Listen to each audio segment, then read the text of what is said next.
Good morning student. पाठ 2 राम लक्ष्मण परशुराम संवाद का दूसरा संकेत, चौपाई से दूसरे दोहे तक। लखन कहा हंसी हमरे जाना, सुनहु देव सब धनुष समाना। का क्षति लाभ जून धन तोरे, देखा राम नयन के भोरे। छुअत टूट रघुपतहि न दोषु, मुनि बिन काज करी कतरोसु। बोले चितई परस की ओरा, रे सठ सुनहु स्वभावन मोरा। बाल कुबोली बधौ नहीं तोहि, केवल मुनि जड़ जान न मोहि। बाल ब्रह्मचारी अति क्रोधी, विश्व विदित क्षत्रिय कुलद्रोही।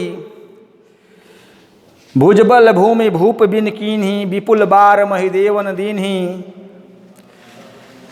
सहस बाव भुज छेद निहारा, परसु बिलोक महीप कुमारा। मातु पितः जन सोचवश, करस महिष किशोर। गर्भन के अरभन दलन, परसु मोर अति घोर। संदर्भ आप पूर्व की भांति लिख लेंगे। इस पद्यावतरण में परशुराम के कठोर वचनों को सुनकर के लक्ष्मण जी मुस्कुराते हुए हंसते हुए कहते हैं, लखन कहा हंसी हमरे जाना। लक्ष्मण जी कहते हैं कि जहाँ तक मैं जानता हूँ, हे देव, जहाँ तक मेरा ज्ञान है मैं जानता हूँ सभी धनुष एक समान हैं। का क्षति लाभ जून धन तोरे, देखा राम नयन के भोरे। इस जीर्ण शीर्ण धनुष के टूटने से क्या लाभ क्या हानि है, इसे मेरे भाई ने केवल देखा था। छुअत टूटे रघुपति ही न दोषु, केवल इस धनुष को हाथ से स्पर्श किया, छुआ था और छूते ही यह धनुष टूट गया। इसमें मेरे बड़े भाई श्री राम का कोई दोष नहीं है। मुनि बिनु काज करिए कतरोसु। हे मुनि जी, आप अनायास ही क्रोध कर रहे हैं।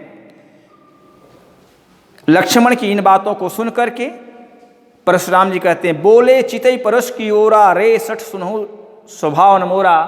परशुराम जी अपने फावड़े को उठाते हुए, फावड़े को दिखाते हुए कहते हैं, ऐ बालक, तुमने इस फरसे को, इसके विषय में, इसके बारे में नहीं जाना है।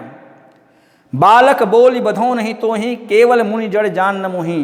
मैं तुझे बालक समझकर, बच्चा समझ करके मैं तुम्हारा वध नहीं कर रहा हूं, तू मुझे केवल निरा मुनि समझता है।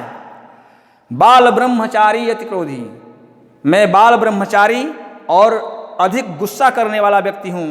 विश्व विदित क्षत्रिय कुलद्रोही, मेरे विषय में, मेरे स्वभाव के बारे में यह संपूर्ण संसार जानता है, क्षत्रिय कुल जानता है। भुजबल भूमि भूप बिन कीन्ही, विपुल बार महिदेवन दीन्ही। इस पृथ्वी को अपनी इन भुजाओं के बल पर मैंने एक बार नहीं अनेकों बार क्षत्रिय राजाओं से हीन कर दिया है और इन क्षत्रियों की जमीन को ब्राह्मणों में दान कर दिया है। सहस्बाव भुज छेद निहारा, परसु बिलोक महीप कुमारा। है राजा के बेटे, यह मेरा वही फावड़ा है जिसने सहस्बाहु की सभी भुजाओं को काट डाला है। मातु पिता ही जनि सोच बस, करश महीप किशोर। गर्भन के अरभन दलन, परसु मोर अति घोर। परशुराम जी इस दोहे के माध्यम से कहते हैं कि ऐ राजा के बेटे, तू मेरे इस फावड़े के द्वारा मरकर अपनी माता पिता के सोच का कारण न बनो। यह मेरा फावड़ा इतना खूंखार है कि इसके हनक से ही गर्भ में पलने वाला बालक भी गर्भ से अस्खलित हो जाता है, गिर जाता है। इस पद्यावतरण में पहला काव्य सौंदर्य आप लिखेंगे अवधी भाषा का प्रयोग, वीर रस और रौद्र रस है। इसमें बालक बोली बधो नहीं तोहि, बौवर्ण की आवृत्ति के कारण अनुप्रास अलंकार है। चौपाई छंद है। धन्यवाद।